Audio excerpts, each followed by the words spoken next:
Beyond goodbye, can AI bring back lost voices? Imagine hearing your loved one's voice again, even after they've passed away. Is it science fiction or is it the future knocking at our door? AI is rapidly evolving, learning to mimic human behavior with startling accuracy. By analyzing vast amounts of data, including videos and audio recordings, AI can reconstruct a person's unique communication style. This technology offers a glimmer of hope for those grappling with loss. Imagine having a conversation, asking questions, and receiving responses that echo the personality of someone you deeply miss. But is it right? The ethical implications are profound. Are we truly connecting with loved ones, or is it simply interacting with a sophisticated simulation? The line between remembrance and exploitation blurs. We must proceed with caution, ensuring respect for the deceased and the emotional well-being of the living. Despite the ethical complexities, the potential benefits are undeniable. AI could offer solace, closure, and a unique way to preserve memories for future generations. Imagine sharing stories with a grandparent, guided by the AI reconstructed voice of their great-grandparent. The possibilities are both exciting and profoundly moving. Are you ready to explore the future of AI and its impacts on grief and remembrance? Follow me, Connor G. Murphy, and my pursuit for answers in this week's episode of Shaping the Future of Work.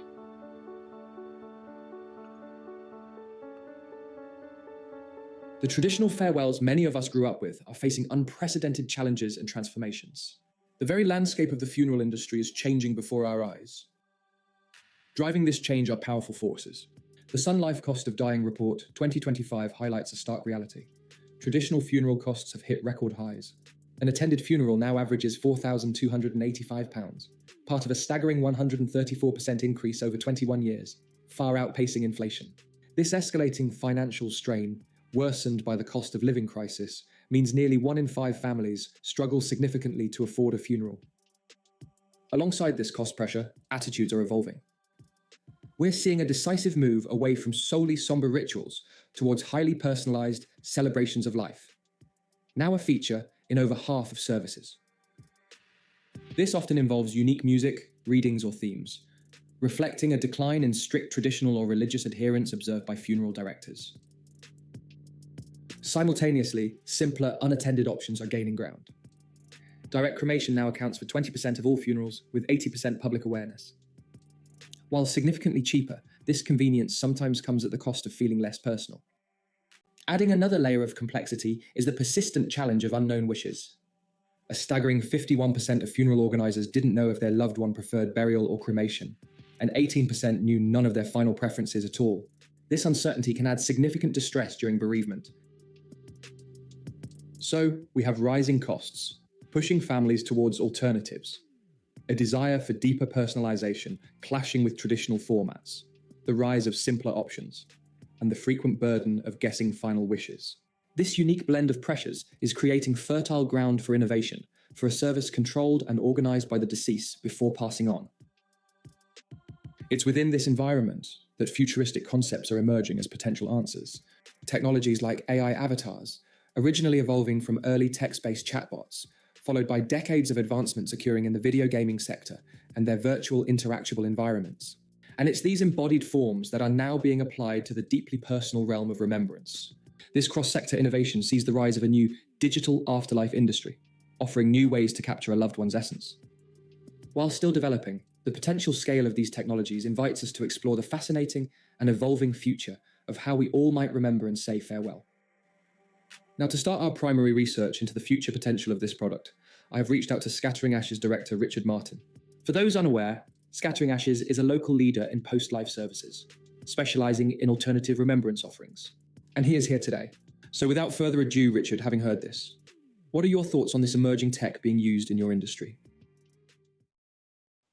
I feel I've mixed feelings about it, but I like it. Generally speaking, I like it. I think I'm not sure if it helps or doesn't help the grieving process, and I think it might trick the mind into thinking you're actually speaking to the person. But in a way, you are, aren't you? You know what I mean? It's like, so I've used AI for this sort of thing, asking people, like I for example, I used it the other day to ask what Bertrand Russell and the Buddha thought about Scattering Ashes, and they spoke to me in the AI gave me a sort of Bertrand Russell's opinion in Bertrand Russell's voice. So it was quite fascinating. And I think I like this. I like this. Yeah. it's a bit, it's on the edge, isn't it, of ethics. It's right on the edge. Completely agree.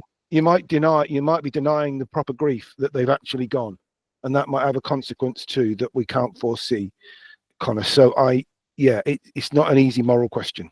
What is your take on the potential beneficial nature on this technology? Fascinating question, actually. I mean, because I don't know whether it's beneficial or it's not. I genuinely don't know, because I've seen these exercises, these AI exercises, where they give enough information about the person so that the AI is kind of like, not only can speak in their voice, in their actual voice, and then they have a sort of it has a deep enough understanding of the way that they look in the world to give a reasonable response to any particular question. Well, that sounds great, but it's not true. It's not real, is it? No.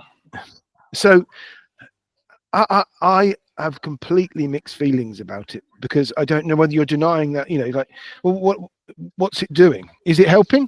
It might be. I don't know. For some people, they might go, "Yeah, Dad, that's exactly what I would have thought you'd have approached that. Thank you." Yes. It's not, but it's not real. No. It's not real, and it's just a sort of like it's, I don't know. It's just a generated version. So it's just like faux, and in that respect, what does it do? I genuinely don't know what.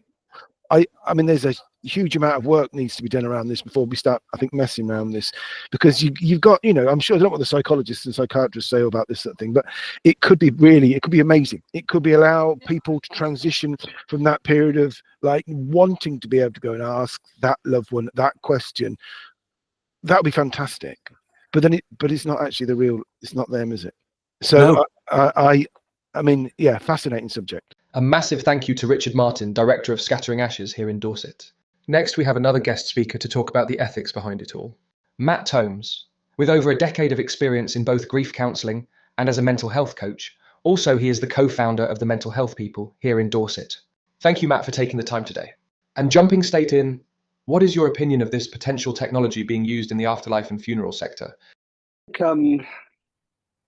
an interesting one, because I'm kind of I like AI, and I like using AI, but then I think it mentioned in your video, like in regards to that kind of ethical situation where, yeah, I'm not, and I've think of my own losses. So it'd be great to be able to hear my mum's voice and be able to have a conversation with her, but it isn't her as well. Do you know what I mean? So absolutely. In regards to, I think it's quite a polarizing thing, because I'm sure some people would love it, but then other people will be so against it. With your previous experience, do you think that this technology could be a tool to help those going through loss heal at all? We don't necessarily heal from bereavement. It's more of learning how we process our emotions and learn how to manage those emotions, rather than the actual thing of healing, because ultimately when we lose somebody, they're gone, right? So that doesn't go away, but it's how we can actually process our emotions to deal with it. So we're always going to feel sad about not having that person, but when we have all the other emotions around sadness, whether it's kind of the anger or the frustrations, the guilt and those sort of things, we can process those emotions and help ourselves work through it. But in regards to healing, I don't think we ever truly heal from bereavement, because that person's always going to be gone, but it's just being able to manage the emotions that come along with it, if that makes sense. Completely. A huge thank you to you, Matt, for your time and tremendous insights there. Next up, and finally today, we have another fantastic industry professional to talk to us on this topic. Normally on this show, we talk about how a piece of technology could be used in another industry that has the potential to change it rapidly. However, on this episode, we are going a step further. We have discussed the theoretical possibility that this is coming to the funeral industry, but now we will hear from Robert Locascio, the CEO of Eternos, a new tech startup coming out of America that has just had their first customer for their AI avatar legacy service just 3 months ago. To explain more, I welcome Robert with his explanation of what Eternos provides. Yeah. We launched last May with our first customer, who unfortunately was dying of cancer at the time, Michael Bommer. He's in Germany. And we created this AI of him. When we create an AI, we replicate both the voice. So we do a voice replication. So it's like your emotional voice, like I'd be speaking to you now. And then we replicate your knowledge through your stories. And also if you have documents and stuff like that, we sort of take it all in. So that's how we do the replication. My next question is on how the process of consent works in this situation. to living. It's like a future thing. Michael was unique in that he was dying, and I knew him previously because we worked together, and he was really gung ho on being like one of the first AIs to. When 3 days before he passed away, we spoke and we said goodbye, and he said, just remember, this was for me. That this AI isn't about who's going to use it in the future, and obviously people will use it in the future. He said, I feel at peace that I've left myself behind. Like I've left who I am. My AI can reason and problem solve for others, my family members in the future. And I feel like I like a lot of times it's a weird thing, that we kind of disappear. And as humans, we've somehow told ourselves that's okay. But only 2 generations away, we may not even know who our great great grandparents are and what they did and who they are. And so the ability to tell those stories and leave them behind and have it be truly an AI where it can really talk to me and reason with me is a very powerful thing. And I think everyone is going to do that. I think it's going to be weird to kind of like disappear and not leave an AI of yourself. We're kind of like, we're on a crossover right now into many AI things. And one of those will be leaving your legacy, leaving yourself behind. I now have to ask you about your company's ethical stance here. Mine is on replicating dead people versus living people. And we don't replicate people who are dead. So I think it'd be weird. And we've been asked to, especially parents of children that have died, they want to replicate the child and bring the child, at least be able to talk to the child. And we just don't do, we won't replicate people that are dead. So you have to be alive. You have to be consenting. You want to do this. Once you die, we lock your data down so nobody can add to it. So nobody can manipulate your mind, your AI mind. Michael's wife, Annette, who would be like, she lost Michael, I think it's almost 3 months now. Basically has been using it intermittently because it's pretty fresh, and it is a hard thing to hear. Like he died, and now to go and talk to him, it's kind of hard, I think, on her, because it really sounds like him. Plus, she can ask you questions like, how do you feel about things, or what do you think about when we first met? I remember when we first showed the AI to Michael, and then Annette came in and talked to it. She was asking very personal questions like, how did you feel the first time we met? And it really, in a loving voice, came back and said, I knew I was in love with you, and when I saw you, and it was a beautiful thing. We all started to cry because she realized he's going to be leaving soon, and yet his AI's here, and it really was him, or felt like him. So it's interesting. I don't. It definitely. I see. We have the use case. It doesn't replace death. It doesn't replace someone grieving.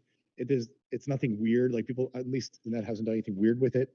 I think dying is a process that we're not going to outbeat by creating an AI. Very interesting and exciting stuff here. My final question for you, Robert, is on your future outlook for this fascinating technology. I think everyone's going to have their own personal AI. I just think that's the way it'll fall out. I think there will be general purpose AIs, but I think ultimately, like, everyone will have a digital twin, and that digital twin will do work for you and buy things and stuff. Right now, the concept is pretty much like we're talking to a godlike AI, like an open AI. It's got everything in it, and I talk to it. It takes in my data set. It then provides a lot of value to me. But I think there's a different type of AI. Thank you so much for your time, Robert. Really interesting stuff. Everyone, we stand at a fascinating intersection. The traditional ways of saying goodbye are being reshaped by the undeniable pressures of cost and a growing desire for deeply personal, unique remembrances. As we've explored, this challenging landscape is precisely what's driving innovation and opening the door to futuristic possibilities, fundamentally altering how we might approach farewells in future years. Before we close, I want to extend a heartfelt thank you to Richard Martin, Matthew Tomes, and Robert Lacasio for their invaluable input and support in bringing this discussion together.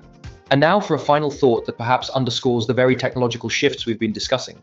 If you haven't realized it yet, the person you've been watching, the visual representation speaking to you, has been an AI avatar. And the voice you've been hearing? That too is a 100% AI-generated recreation.